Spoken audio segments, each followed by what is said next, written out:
Hey there, y'all. Noah. Everyone who reads it must converse is the channel, and you know how I do it. This is my Friday wrap up, haul, um, weekly, what do they call it? Friday reads. This is how I do that kind of chatty, bookish content. I think it is very cool that, you know, we can do it with some interaction, right? Everyone is able to talk. Hey guys, hey Bookish Bryant's in the house, Becky and Scott. Nice to see y'all. Thank you very much always for coming by and rocking. I always do hauls like this. I do my, just chatting about stuff that I've read, stuff that I'm gonna read, that kind of stuff. So we're in the thick of March of the Mabbiths, right? I don't know. Um, I mean, for the Bookish Bryants, it's mysteries, right? Mystery focus for March. I saw your extensive mystery TBR. It's very cool, and but I am trudging through the Recognitions by William Gaddis. This is a beast. It's a beast of a book. This edition I have is 942 pages. 945 pages with the afterword. Sorry. The afterword is the previous before or a forward by William Gass. Hey, Christy, happy birthday. Nice to see you. And Jackie Lou's book queue. Nice to see you on the channel. Happy Friday. For sure. Thanks for coming by. I don't know if I've seen much of your content or seen you on the lives before, so thanks for coming by. I am 382 pages into the Recognitions, and I'm not halfway yet. Right? It's a beast, but it is awesome. It is very, very cool. Arguably, I'm not halfway through it yet, right? But we'll see. We'll see how it shapes up. Yeah, Christy, I got something for you. Watch this. Watch what I can do. That's right. I wasn't gonna pull the trigger on it until the halfway point, after I do the haul and all that kind of stuff. But of course, I can't help myself, right? So there you go. Orange Squirrel Girl. Cool. Yeah, I got you. Thank you for coming by. And I'm really digging this. I loved JR. I loved JR by Gaddis. So it only serves to go and get his debut novel. Who debuts with a 900-page book? Well, an amazing writer. That's who. And so that one's just gonna stick. Let's put it up there. Boom. Because it'll just hold its own place like that. What a doorstop, huh? Hey, Yasmin, to the lit house in the house. Thank you very much for coming by, and chilling with me. And I have the ticker going. I'm gonna take it off, but it's coming back, Christy, because the last portion. I might end this live a little bit early, just so we can all get our bearings before Christy on her channel, Dostoevsky in Space, kicks off a live with a group of people for fun for her birthday. Hey Tom, LA Books in the house. Thanks for coming by, Bud. Nice to see you. And so I'm just gonna hide it for now, but the later part of my live here, I'm gonna do some Christy Louise focus a little bit. I've had some ideas, and then I'll have the ticker going the whole time until I'm done, and then I'll get my bearings. Get hit the bathroom or whatever before uh jumping into your live at 9 o'clock Eastern Standard Time on your channel. So I will be reading Faulkner's As I Lay Dying this month. I just started it. I have not. You're very welcome. I have not really jumped into it yet. I couldn't help myself but to get a few chapters, and they are from different perspectives, different characters. And I got like 3 chapters and 3 different characters. And then I thought, okay, I need to really pay attention here to get really right in the scene. You want to be right in it from the very start because of how Faulkner is doing this, very inside each character's head. So you just have to really put yourself in the scene. Hey, Summer, Cozy Reading with Quaker Cats is in the house. Thanks for coming by, for sure.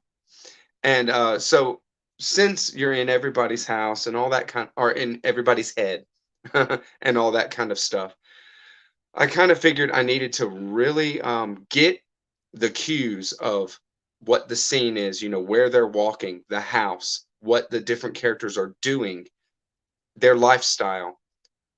I need to get that stuff right off the bat, really, really, really well. Know what kind of scene I'm in and what these people are doing, what they're going to do, so that I can get the most out of the reading experience for sure. It'll be my first Faulkner novel. I've read some short stories, but it is also Faulkner's debut novel. So I'm reading 2 debut novels in March, and looking forward to it for sure. So I picked up this book off of a booktuber recommendation. This was a recommendation by Steve Donahue. That's right. That's right. Faulkner is giving me the sideways glance over here with his pipe. Hey, Una, nice to see you, brother. Thanks for coming by. I got this book, this first one of the haul that I'm going to show off of a recommendation in a live from Steve Donahue. And Steve Donahue, Steve Donahue is a notorious recommendation machine where you can put a TBR together. I'm sure many booktubers can put a TBR together based on just books that they've gotten by listening to Steve Donahue talk about books. But I picked one up and I got a great deal on an Easton Press edition. What a cool cover, huh? Like Iron Man on the front or something. But he's on fire, you see? And there's kind of a futuristic city in the background. So this is Alfred Bester, the Demolished Man. Give you a little bit of that action. Little bit of that. It's like a robot head. Very cool, huh? So it's got the notes, the collector notes in there. It is an pretty much unread, perfect copy of the Easton Press edition with an introduction by Kurt Vonnegut and illustrations by Vincent Defat.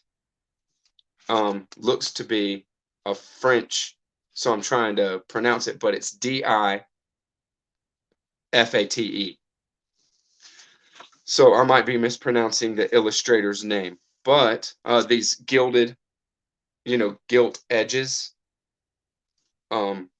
Eastern Press does fine editions, that's for sure. Perfect for the shelf. And this comes very highly recommended. Steve said that this is actually a great book, especially if you like Philip K. Dick. And I said, well, hell yeah, I like Philip K. Dick, right? So I went ahead and put this on a watch list, and it actually came in. I found it on a Bookstagrammer's, someone who sells books on Instagram, color illustrations, and I got a great deal on it. It's called Book Dude Books. Very futuristic illustrations there. I like it. Yeah, I hear it's a great book. Thanks, Scott, for sure. Yeah, high quality shelf material, that's for sure. Yeah, Faulkner. Vonnegut's doing the introduction here to the Alfred Bester. Let's see if I can find you another picture here. So it's high fantasy, it seems, because there's space, there's robotics. Ah, Danny, thank you for coming by, Danny. Nice to see you. Very cool. I've never read it.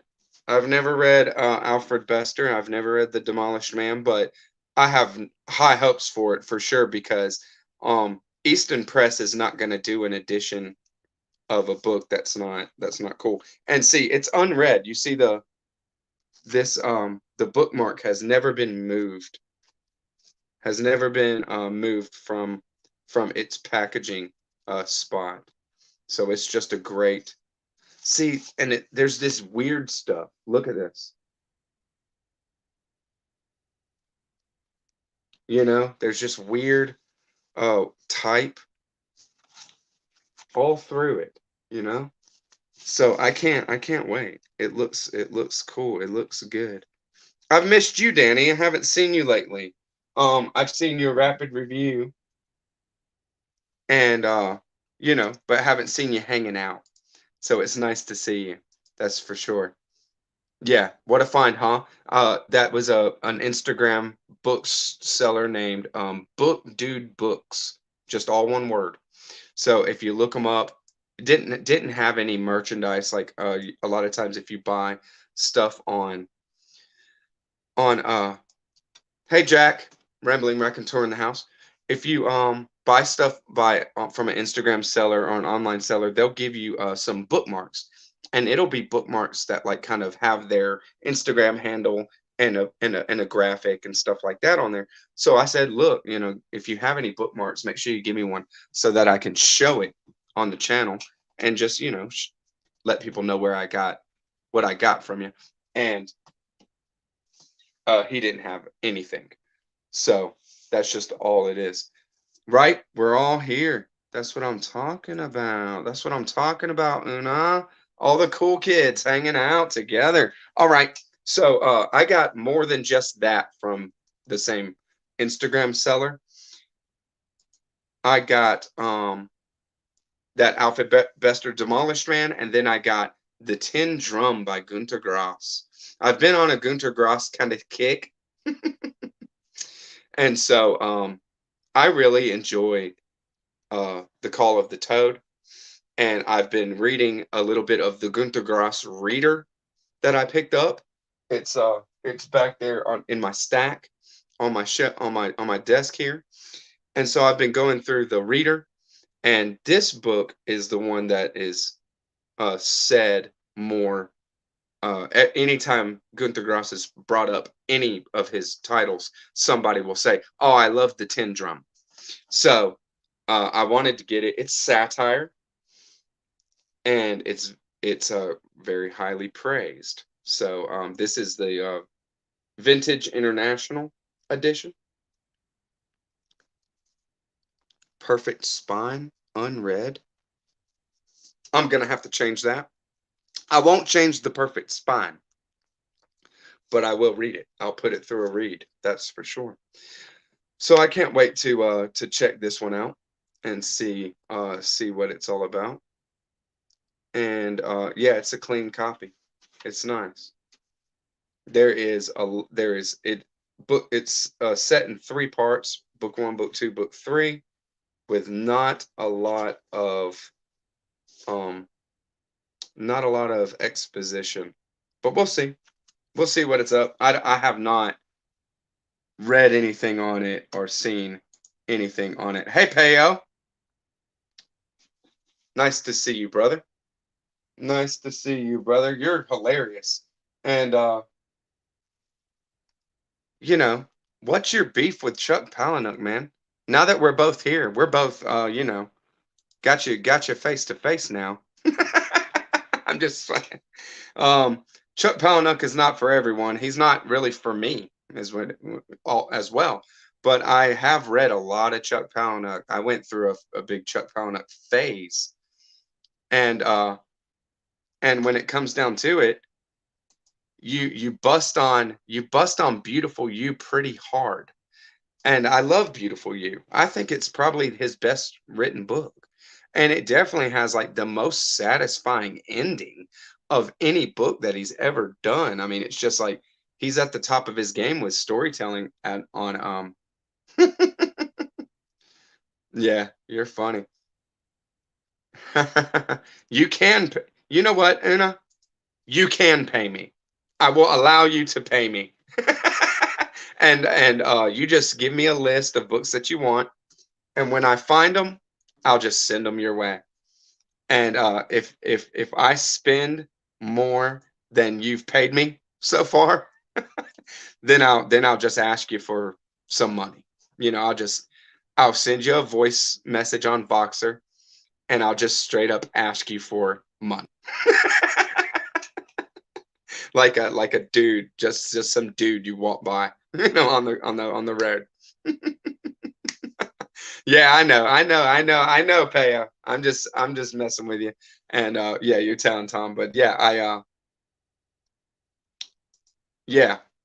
Are there any authors that are for everyone? Um, maybe Tolstoy, right? There are authors, there are authors that are for everyone. There are some, I would argue. They are very masterful storytelling authors, like Tolstoy, and you know, they're Jane Austen. Jane Austen's for everyone, I think. Yeah, Fight Club sucks. Fight Club sucks. Uh-huh. Yeah, yeah, we do disagree on that one. We don't we it's not we may disagree. We definitely do disagree, Peo. But what my the Chuck Palahniuk that I hated the most, that I can't stand, is Adjustment Day. I hated Adjustment Day. It was such a trudge to read. And at that point, I'm done with Chuck Palahniuk, unless he maybe finishes the Damned and Doomed kind of thing. Because back when he was doing that, he was talking big ideas about what he might do with that. But I think he just doesn't know how to finish the trilogy. He doesn't know how to do what he wants to do. No, the movie is great, Christy. The movie of Fight Club is great. It's an epic. David Fincher is an amazing movie maker. It's tough. Um, but the book is not the book. It's not even the same kind of. I mean, it is the same kind of story, but uh, the movie is way more fleshed out. The movie is better in by far. Last book that is from, yeah. Oh my God, I hated Adjustment Day. I hated Adjustment Day. And yeah, I didn't mind Damned and Doomed. But it's because I was looking forward to the end. Steve, thank you, Steve, for coming by. Nice to see you. I was looking forward to him getting to the end. He said this was going to be a trilogy. Doomed, Damned, and then one more. But he's never written it. And I think he's really just got himself into a knot where he can't get the ending. He can't finish it. Really can't. Um Hemingway shows up in the recognitions, by the way. I just wanted y'all to know. Like he's there in a bar talking crap. It's funny. Funny stuff. Very cool. Nice to see y'all. And then okay, last book on the haul is an edition of Fictions by Borges. There's a blurb on the front by Carlos Fuentes. There's a book on the back by Mario Vargas Llosa. and John Barth as well, and John Updike as well. So I had to get. I'm gonna get an edition of all of the collections that Borges put out in his lifetime as he put them out, because I have all this in the Penguin Classics Deluxe edition of the stories, but there are things, not fictions, but like the Maker and the Museum, those collections where there's poetry as well, and I don't have any poetry by Borges, because what's in that Penguin Classics Deluxe edition is only the fiction works, for sure.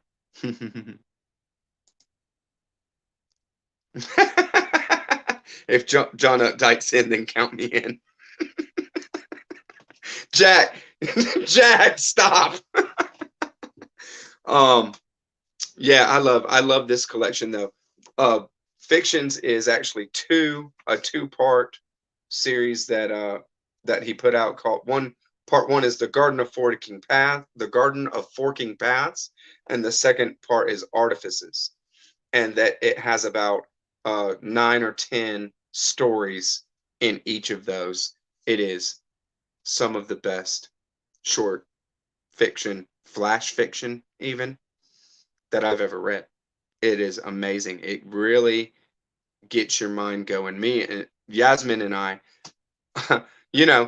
we stumble upon a story. We were reading some Borges last night, and you never know what you're about to read. It might be, yeah, this was cool. It was saying this, it was saying that. And then you go to the next story. And hey, Scott Danielson's in the house. And then thanks for coming by, brother. And then you get to the next one, you just read it, and it completely sends you off on a tangent of exploration, of mind, of consciousness, of time, of being human. It's so awesome. So much awesome stuff to Borges that I cannot recommend it enough, really. All right. So that's it from the Book Dude books on Instagram that I got. I'm falling behind here. Let me see if I can. Good one, Jack. Man, Jack, you're so funny. I swear to God. Yeah, of course he's great. Yeah, he's a giant. He's a giant of short fiction. Like this guy Borges never wrote a novel. A Borges novel would be breaking people's heads open. You know what I mean? Oh, it's so good. And yeah, I hear his poetry is very strong. That is the Demolished Man. That is the Demolished Man Easton Press edition. How about that, right? With illustrations. I showed some earlier in the in the show. Introduction by Kurt Vonnegut. That's right. That's right. Yeah, I'm loving it. I got some good stuff, that's for sure. Another poem of the gifts. Man, and see, anytime you talk about Borges, people throw out all different stuff. Poetry and short stories. People throw out all different stuff about Borges, because so many things are just affecting to people. It is so wonderful. That's right. Yeah, Jack, our resident runner. That's right. Borges is the 100-meter sprint champion of fiction. That's right. For sure. Man, I can't wait to read it. I can't wait to read it, guys. That comes off, The Demolished Man by Bester comes as a a recommendation from Steve Donahue on one of my previous lives. So my final three. Do I compare Borges with Marquez? No, not at all. I compare Borges with Calvino. If there's anybody that I've read that is like Borges, or Borges is, they're like Borges in how they write or what they do, it's Italo Calvino for sure. Nice. Sci-fi readathon in November. I'm reading the big books all year, but I'm working in these small books, and I do have some short sci-fi on my shelf. I'm reading The Lathe of Heaven by Ursula K. Le Guin later in the year. And I'm always up for putting some more sci-fi on the channel. Gorda Vidal, nice to see you, brother. Thanks for coming by the channel. And man, your video, I watched it on the way to work this morning. Your video, I don't think I commented because I was driving, of course. But I usually, what I do is if I listen to videos while I'm driving, especially yours, I need to watch it. I need to watch yours because there's a huge visual element to it. So I looked at it again after getting to work and just clocking in and getting in, in my truck. So very, very interesting. I love the whole exploration of memory and what imagination is like. Gave me real Blake vibes. That imagination is that reality and dream, that there's not such a hard line, there's not such a hard distinction in between the two. Yeah. How awesome would that be? That's like that final scene in Amadeus where Salieri is composing, like writing down Mozart's composition, and it's just this feverish, creative thing. And I mean, what an amazing movie. Yeah. Calvino is a more sensual writer for sure. And uh Borges is more, intellectual in the way that he throws you. He throws you into your own thinking process before you even know it, Very cool. Yeah. Yeah, Borges is more cerebral for sure. But I have also been thinking a lot from some of Calvino's stuff. All right, let me finish this haul.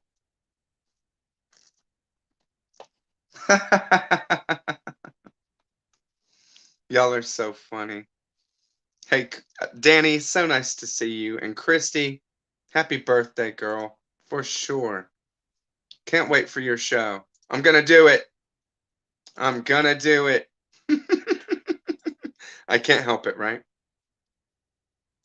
Okay, last of the haul is From Enoch to the Dead Sea Scrolls.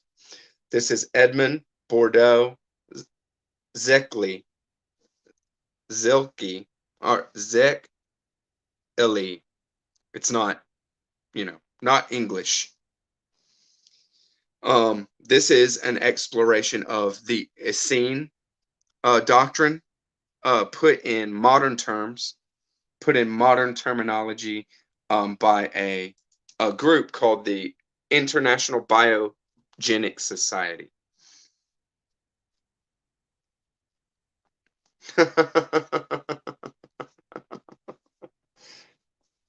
Yeah, Calvino's wonderful with that. Yep, Christy Louise gets her very own ticker. I'm about to turn it on for good. Let me finish this all first. Okay, and then I picked up two works that I've already read, but I read them in PDF format because I couldn't get my hands on like a physical copy of these sutras. and one of them's not exactly a sutra. I'll do that one first. This is called The Path of Light by L.D. Barnett, and this is an exposition of. It's called the Bodhicharya Avatara of Shantideva. Shantideva was a monk in a monastery called Nalanda, and Nalanda was like a castle. It was like a university. You know what I mean? It's huge, like gigantic. There was tens of thousands of Buddhist monks that lived there and practiced there their whole life. And Shantideva was the story goes that Shantideva was kind of looked at like a lazy. Hey Peg, thanks for coming by. Peg from the History Shelf. I didn't watch your latest video yet. I saw it pop up earlier, but I was gearing up for tonight. But I will watch it. I must watch. I must see Peg's verdict on the Russian Nuremberg trials. So, yeah, I've read the Dead Sea Scrolls. I don't. Oh, you mean a commentary on the Dead Sea Scrolls? No, I haven't read any commentary on the Dead Sea Scrolls. Probably more interesting than reading the Dead Sea Scrolls, let me tell you. If you want esoteric writings, I definitely recommend the Nag Hammadi Library over the Dead Sea Scrolls. So, The Path of Light is an exposition of Shantideva's, a talk that Shantideva gave. Now, Shantideva has, the story goes that Shantideva was a lazy monk. He was looked at like, he didn't contribute much. He wasn't really in for practice. I mean, he practiced solitary, isolated, like within himself, and outwardly he just didn't contribute to the society much, or something like that, or that he was just for some way. For some way, hotter takes than me? Never. In some way, Shantideva was looked at as less than of a monk, right? So he was challenged to give a talk, and he gives a talk on the Bodhisattva path. A Bodhisattva is a being that they are, their whole thing about what they're going for in life is enlightenment of everyone, enlightenment of all human beings. It's a very lofty ideal, a very lofty goal, and almost completely too much to even think of how it could be attained, right? So what Bodhisattva's practice is perfections, the 7 perfections, and they are virtues that can never be exhausted. Generosity, kindness, patience, energy, concentration, meditation. I think I missed one. But that's basically what they are. So the path of light is expounding those in turn, pretty much. We have the perfect long suffering, that is patience, the perfect strength, that is endurance, the perfect contemplation, the perfect knowledge, taking the thought of enlightenment, heedfulness in the thought of enlightenment. And the thought of enlightenment is Bodhi. So they are devoting themselves to enlightenment like that. And so this is going to be the section that is the perfect long suffering, which is expounding the virtue of patience. I'm going to do a video on for my Buddhist series. I love that. I love that chapter, that section. And I've read it hundreds and hundreds of times in my life. But like I said, in PDF format.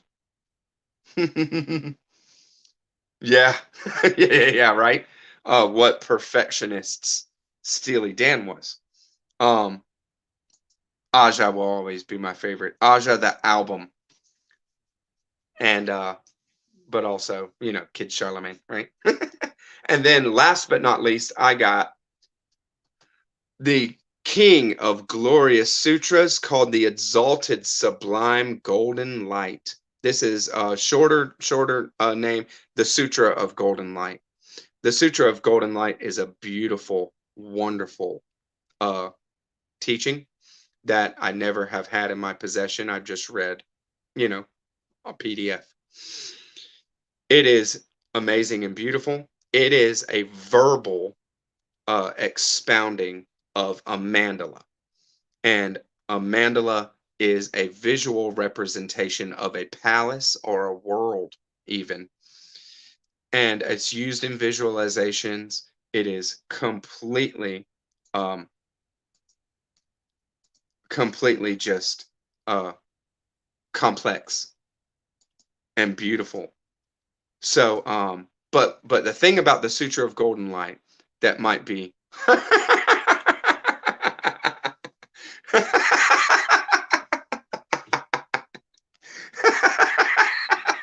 Thank you, Becky. um, I don't know if I own the Karma Sutra. I don't think I do. I don't think I have. That the Karma Sutra is Hindu, and as far as Hindu, I my knowledge is limited. Most of what I know about Hindu has been filtered through um a Buddhist perspective. And nice. Yes. Yes, Jack. So good. So there is like a central nexus in the Sutra of Golden Light. I believe it's chapter 2. No. It is chapter 4 in the Sutra of Golden Light is like a nexus around which all of the sutra revolves. It is the center. And what is chapter? It is chapter 2. It is chapter 2. Um, Let me make sure. So, chapter 4 expounds on it. Yeah. Okay. Chapter 3 and then chapter 4. That's what it is. So, chapter 3, the main character of the sutra, Rudrakketu is his name. I might, you know, be pronouncing that wrong. That's just how I always pronounced it by reading it. Rudrakketu is having a conversation with the Buddha where he asks the Buddha a few questions, and then y'all are killing me tonight. And then he falls asleep, and in his dream there is a drum that is beating, and the drum beats are verses of confession. You might be surprised to hear that confession is a very necessary and essential part to all spiritual life. Not just Western and not just Catholic and not just Christian and not just anything. It is all true spiritual life requires um, confession, requires it because you have to take a very sober look at yourself and your shortcomings and accept them and acknowledge them, even verbally. And you have to let them have their, they have to be real to you, or you're not going to change it. You're not going to change. And the spiritual life is about transformation. So we're all about knitting books, etc. Nice to see you. It's all good.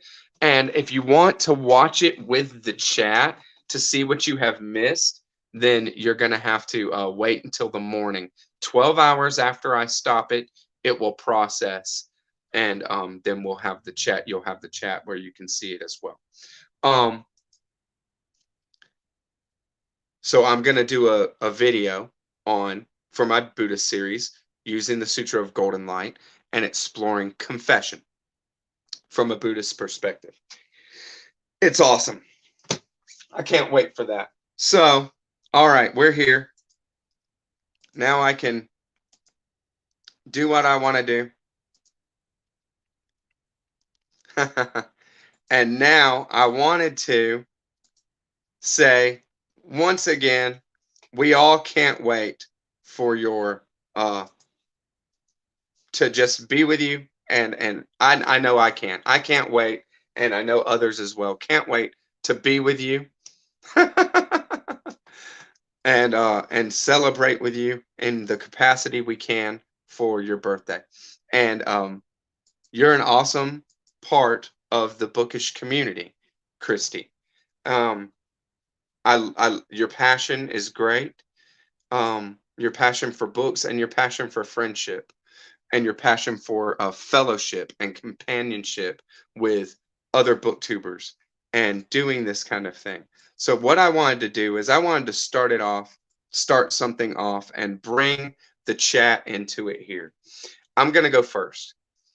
One of my favorite things about Christy Louise's channel and Christy, well, not the channel. One of my favorite things about Christy Louise herself that comes across very well through your videos and just and just you know who you are and what you do for the community. What comes out is your endurance and perseverance as a very strong and amazing person. Christy, I cannot wrap my head around another person's situation enough to know what hardships that others go through. But Christy endures her hardships with a smile and with wonderful enthusiasm for life. It's apparent. It is very affecting to me, and I love seeing. I love hearing you be candid about your your situation and your you having um an autoimmune disease that you just live with, that you just put up with.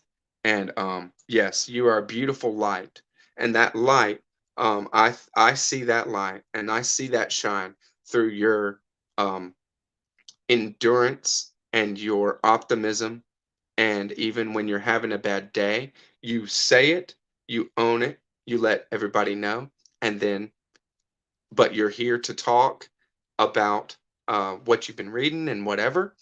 And I'm referring to Instagram with that. If y'all don't follow Christy on Instagram stories, it's a fantastic place to get to keep up with Christy every day and to see what she's up to and stuff, because she shares on her stories just very quick snips. And just when it says, thank you very much for saying so, Jackie. And I just wanted to throw that out there. I think I've said enough. And I wanted to ask if anybody wanted to share what is your favorite thing that Christy brings on her channel, or your favorite thing that Christy brings to the community and how she deals. Yes. And or how she inspires you personally, or what you find that you love the most about Christy personally. And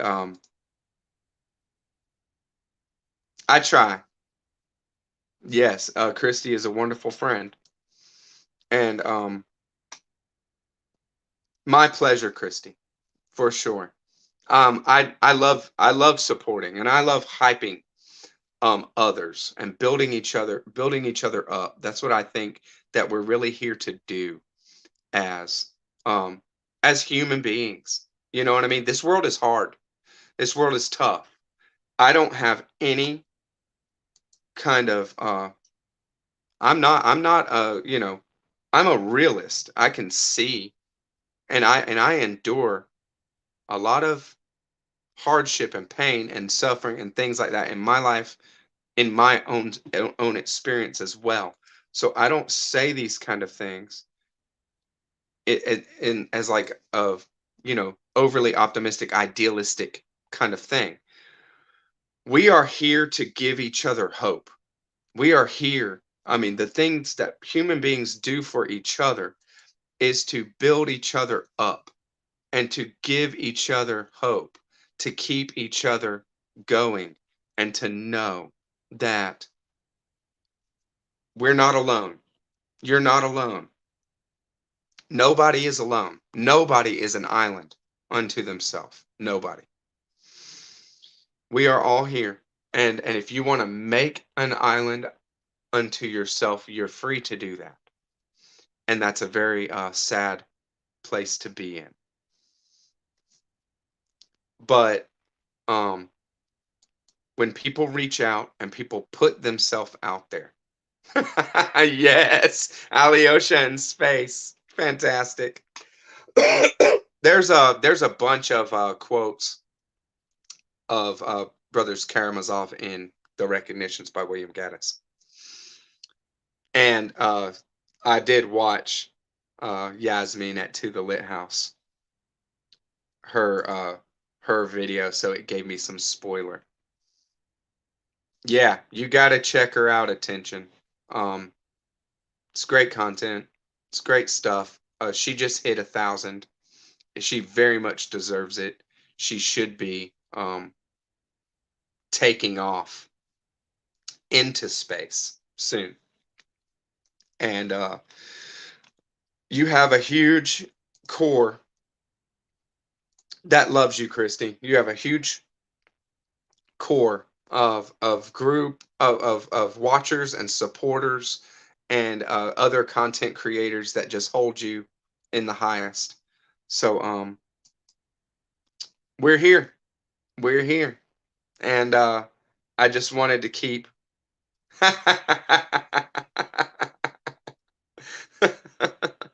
I love it. Yep. Yeah. Check is in the mail. Yeah, YouTube. You're making that big YouTube money. Oh, now you're making all that YouTube money. Yeah, I'm sure it's I'm sure it's nothing. You know what I mean? I'm sure it's pennies. But when it comes down to it, you said you were giving it to a charity, and when it comes down to it, Christy is always paying paying it forward and all that kind of stuff too. So when it and that might actually help doing something like that, given the monetization value over like that. Well, it builds up. It adds up. You're going to be able to, over a year, it's going to add up to some money. You know what I mean? Some money. So that is a very wonderful, wonderful thing. I will do if you're paying me, Christy and Una, if y'all are paying me, I'll do whatever. I'm a really, and I mean whatever. Okay? Whatever. You know? Una.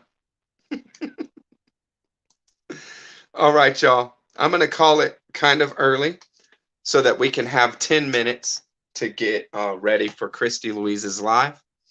I'm sure it's going to be awesome. And thank you, Jack, Rambling Raconteur. Yasmin to the Lit House. Scott and Becky, the Bookish Bryants. Always awesome to see you. Scott Danielson, Steve Fuller, Books, Knitting, etc. Orange Squirrel Girl, your new channel. I don't know. I'll remember it pretty soon, I'm sure. Tom at LA Books, thank you very much for coming by. Always a pleasure to see you, brother. And then Attention, thanks for coming by for sure. And I'm missing, for sure, I'm missing. You know what I mean? Everybody. Yeah, Gore Vidal, always cool to see you, brother. My pleasure, Christy. Your channel rocks, Gore Vidal. I love your stuff. Yeah, I will, Scott. I'll hit you on Voxer when I pin it down. Well, maybe I'll do it if I'm going to do it this year. I'll do it in November. I'll do it for Scott and Becky said that they're going to do a sci-fi November focus kind of reading challenge kind of thing. So I'll jump in on that. I'll read The Demolished Man, and I'll let you know. Summer at Cozy Reading with Quaker Cats, thank you always for coming by. Always cool. And yeah, and maybe that might be time for us to do another buddy read and podcast style ramble. You know what I mean, Scott? Because just so everybody knows, we're gonna do a Stephen King's 11/22/63 together, Scott Danielson and I. So it's gonna be fun. Yasmin to the Lit House, thanks for coming by always. Loving the Borges discussion. Y'all rock on. See you later, and catch you over at Christie's for the party.